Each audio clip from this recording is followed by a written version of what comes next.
Indian economy ने बहुत ज़्यादा कॉलोनियल एक्सप्लॉयटेशन झेला था ब्रिटिश के टाइम पे। ब्रिटिश यूज़ करते थे natural resources as raw material for the domestic industrial output. इसके अलावा सोर्स ऑफ रॉ मटेरियल के अलावा इंडियन इकोनॉमी एक्सप्लॉयट होती थी as a market for the British industrial goods में। सब्सटेंशियल एक्सपोर्ट जो होता था रॉ मटेरियल का इंडिया से gave some impetus to volume of its international trade which had significantly decline owing to the decay of Indian handicrafts.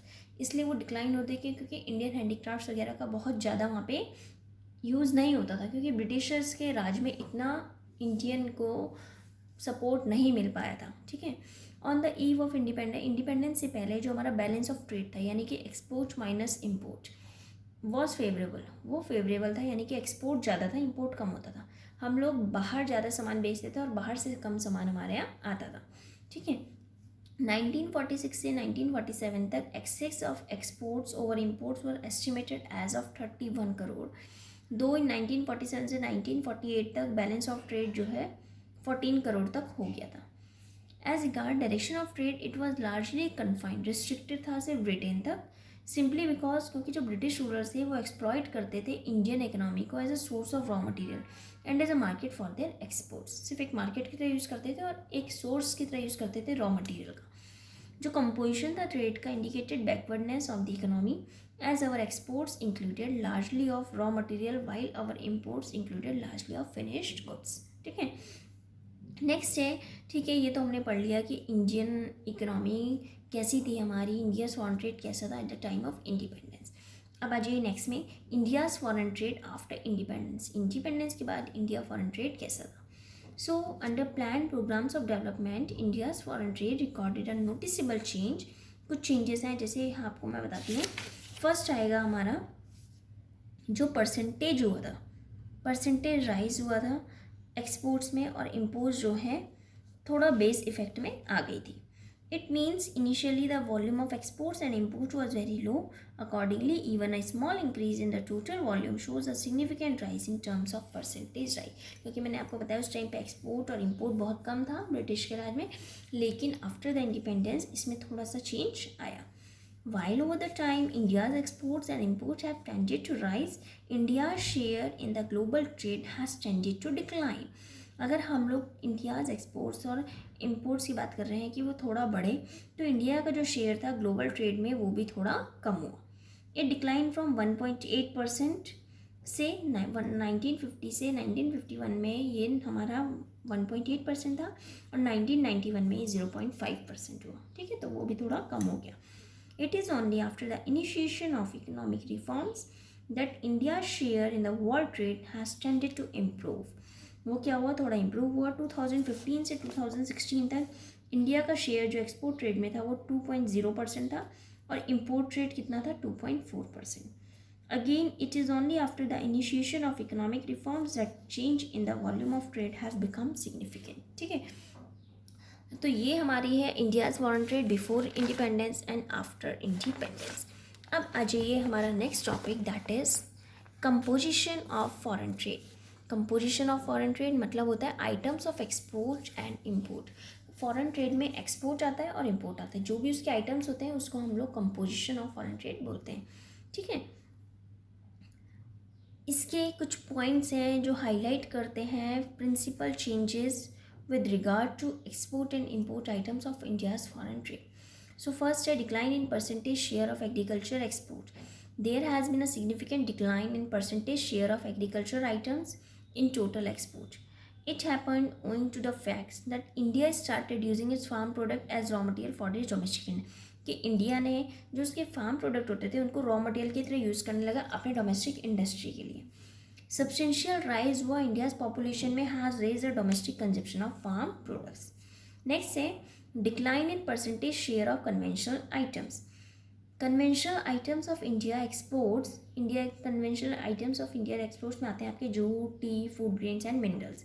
ये item India export में at the time of independence में main role play करते थे, but with plan development programmes जो हुए in place, domestic demand for the conventional item has tended to rise. ये rise हो गई और इसका जो शेयर था टोटल एक्सपोर्ट में वो भी नीचे गिर गया।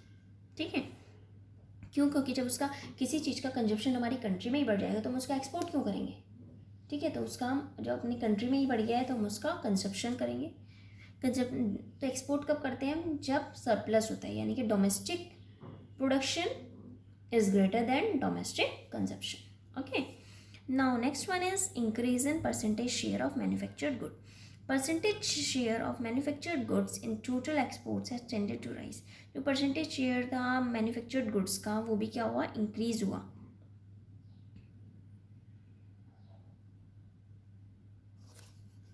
वो भी थोड़ा इंक्रीज हुआ। पर जैसे प्रेजेंटली जेम्स और ज्वेलरी जो है, जेम्स और ज्वेलरी को मेन वो माना जाता है कि हाईएस्ट एक्सपोर्टिंग कैटेगरी है गुड्स की। ये पॉइंट्स हमें प्लान डेवलपमेंट प्रोग्राम्स के जो लॉन्च हुए थे इंडिपेंडेंस के बाद, इन्होंने इससे रिजल्ट हमें मिलने लगे। ठीक है, ये चेंजेस जो composition of India's foreign trade है ये सजेस्ट करते हैं India is no longer a static and backward economy, that the Indian economy is no longer merely an agrarian economy. Okay, so ये हमारा था कंपोजिशन ऑफ फॉरेन ट्रेड। इसके बाद हम लोग नेक्स्ट लेक्चर में पढ़ेंगे direction of foreign trade, inward looking strategy यानी इंपोर्ट सब्स्टिट्यूशन स्ट्रैटेजी। ठीक है, तो जो डायरेक्शन है, डायरेक्शन में आपको इसी उसमें बता देती हूँ, इसको लिखने की जरूरत नहीं है, सिर्फ मैं आपको एक वर्बली एक्सप्लेन कर देती हूँ। तो वर्बली इसमें क्या आएगा आपका, जो डायरेक्शन है इंडियाज़ फॉरेन ट्रेड का has also undergone a substantial change. जो हमारे ट्रेडिंग पार्टनर्स हैं उन्होंने एक्सपेंड ओवर टाइम के साथ वो भी एक्सपेंड हुए, which points to our stronger foothold in the international market. Presently जो हमारे मेजर ट्रेडिंग पार्टनर्स हैं UAE, China, USA, Switzerland, Singapore, ये सब के सब this is in sharp contrast to pre 1951 scenario, जब हमारा इंटरनेशनल ट्रेड कन्फाइंड था, यानी कि रिस्ट्रिक्टेड था यूके वगैरह में, यूएसए में और कॉमनवेल्थ कंट्रीज़ में।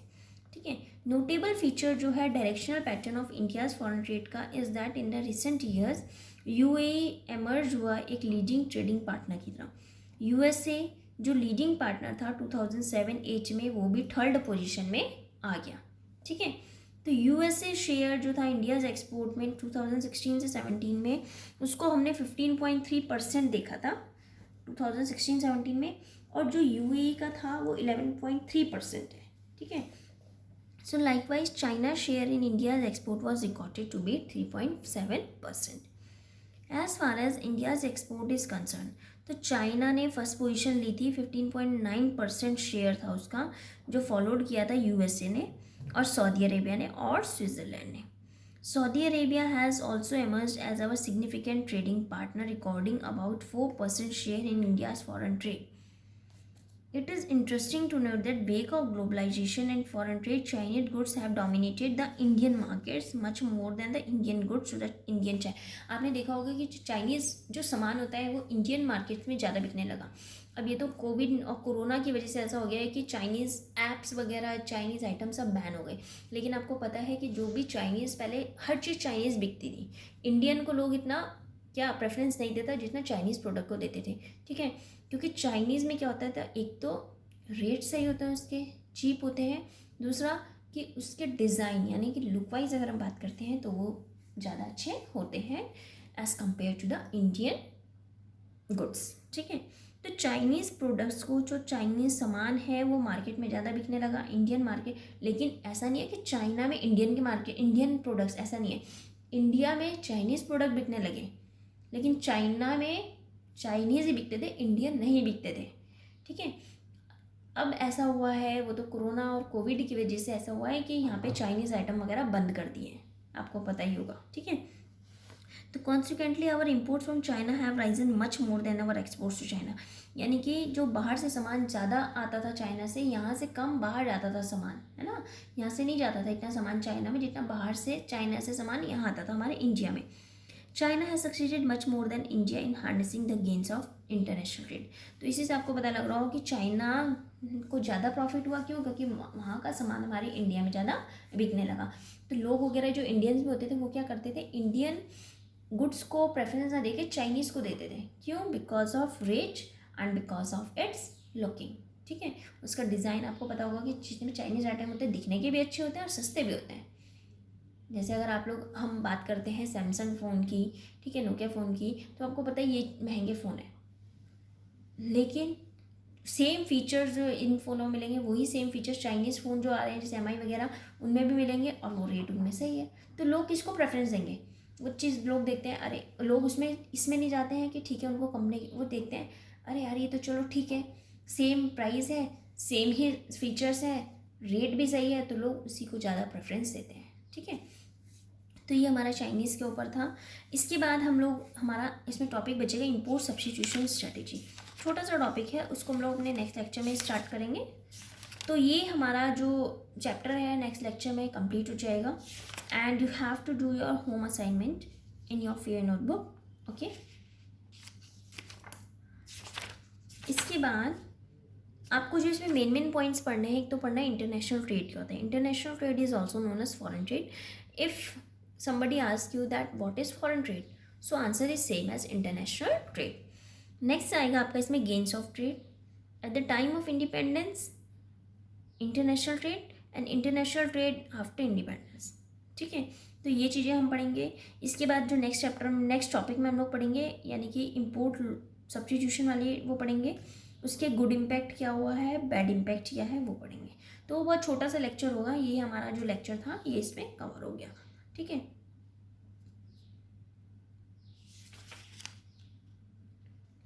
so after this, yeah, chapter 6 we will start later on। हम लोग इसके बाद इस चैप्टर को कंप्लीट करने के बाद ट्यूसडे को हमारा ये चैप्टर कंप्लीट हो जाएगा। After this we will continue to our macro economics. Okay, so now your term first examination will also held maybe in September। so first we have to complete these topics and these chapters, some chapters in macroeconomics also, then we will do revision।